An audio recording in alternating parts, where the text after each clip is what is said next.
I am Rick Godley, and I'm an ear, nose, and throat doctor. So my training is as a specialized surgeon of the head and neck. And for those who are tuning in, you may wonder, what is an otolaryngologist doing talking about migraine disease? Well, this all started for me about 7 years ago when I was noticing a trend of middle-aged women who were sent to me complaining of recurring sinus infections. They usually had the sensation of pressure across their eyes or their cheeks, and nasal congestion and a runny nose. All are typical symptoms of a sinus infection.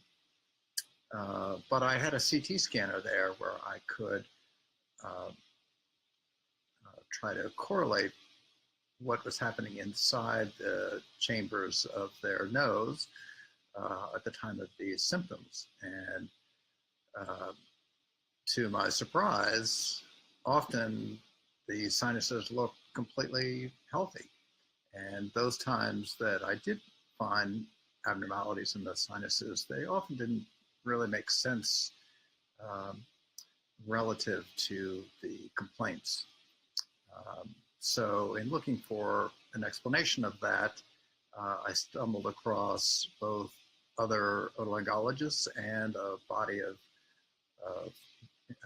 knowledge that had been written before describing a form of migraine which really hijacks our sensory nervous system and spontaneously creates the sensations that we think of as sinusitis. This is particularly interesting for otolaryngologists because my impression is that the neurologists don't see as many of these patients, and therefore tend to use the explanation that perhaps there's anatomic contact points, or that there is some underlying inflammation or infection in the sinus that is triggering a sinus attack. But I think it's more likely that this is really another form of chronic variant on a migraine disease. So if I were to backtrack for a moment about what is migraine disease, it's pretty clearly starts most often with one of a number of minor genetic defects that are affecting the responsiveness of the sensory nervous system, but also includes other parts of the nervous system, specifically the autonomic, or the part of our nervous system we don't think about. So for those who are not familiar with that term, autonomic system would be what makes our intestinal system work and what causes our nose to run or to get congested, because it is controlling the secretory glands in our nose, and it's controlling how congested the tissues are inside of our nose. So with this disease, which is best known for headaches, it has become increasingly clear to me that it's a rather heterogeneous disease, which we try to gather all under the heading of a headache disease.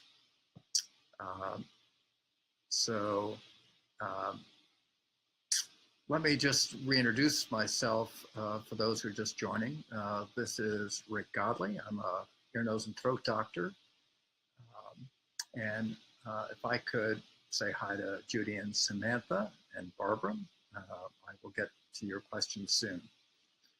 So I wanted to explain that in my journey with migraine disease, it has become increasingly clear that this is a disease that has a wide spectrum of presentations because there's so many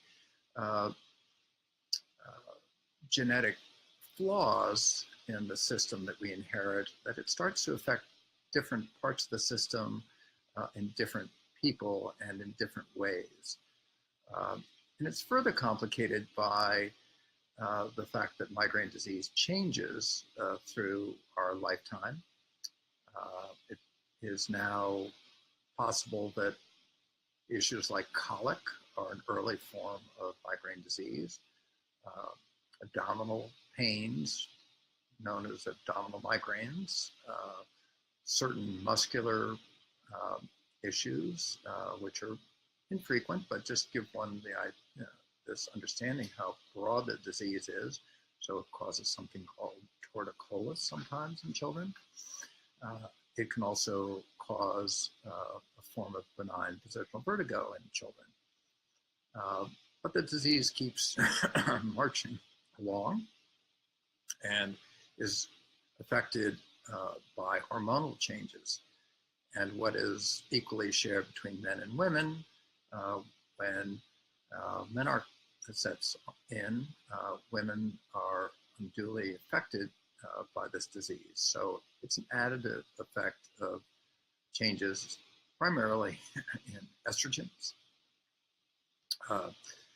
And so for women, this disease becomes a much more bumpy road, often giving them trouble during their menstrual cycles. And again, in menopause, when estrogen levels are fluctuating. Unfortunately, there's still a lot that we need to learn about this disease to understand how best to treat this. But the issue for me currently is to learn better which of these symptoms that I'm seeing are in fact caused by a form of migraine disease, which may not be the traditional headache. So the most common forms of migraine that we see in the ear, nose, and throat clinic have to do with dizziness, and specifically that can present both as a spinning sensation, and so historically these patients were given the diagnosis of Meniere's disease, but it appears that in many cases we may have been wrong about that, and that this is actually happening more centrally rather than in the end organ. The other way, it can mimic a benign positional vertigo. So this is the form of dizziness which has short bursts of spinning with head movements. But people who suffer from migraine disease often will have other forms of just a sense of imbalance. One of the most difficult to treat forms of this is when people come off boats and they feel as if they're still at sea, and they have that horrible, unsteady sort of condition that will last for weeks or if not months. It's now that the neurology community has been more supportive of the diagnosis of migraine causing troubles for our balance system. There's now a diagnostic criteria for vestibular migraine. And with that criteria, we're finding the diagnosis of vestibular migraine is much more common than we thought, maybe accounting for over half of people who complain of dizziness. It's just another form of migraine. It needs to be recognized for that so that it can be treated properly. My personal interest is in the fact that a lot of people who think that they have sinus disease probably have another form of migraine. In my experience and those of other otolaryngologists who have been teaching themselves to recognize this disease by asking more broad questions than we normally would, and treating these patients as if they had a chronic form of migraine. Indeed, they're often responding well to that treatment. And along the road, this road, I'm finding that patients have a host of other complaints, which we often didn't know what to do with. And thankfully, we're not so serious, so we haven't worried about them a lot. But in fact, patients often complain of a sensation of pressure in their ears or feeling water in their ears, having difficulty understanding conversations, even though they have normal hearing tests. They have issues with odd smells and tastes, and these are probably other forms of migraine disease. Unfortunately, we still have a lot of work to do to clearly understand what's happening here and know what the best treatment is.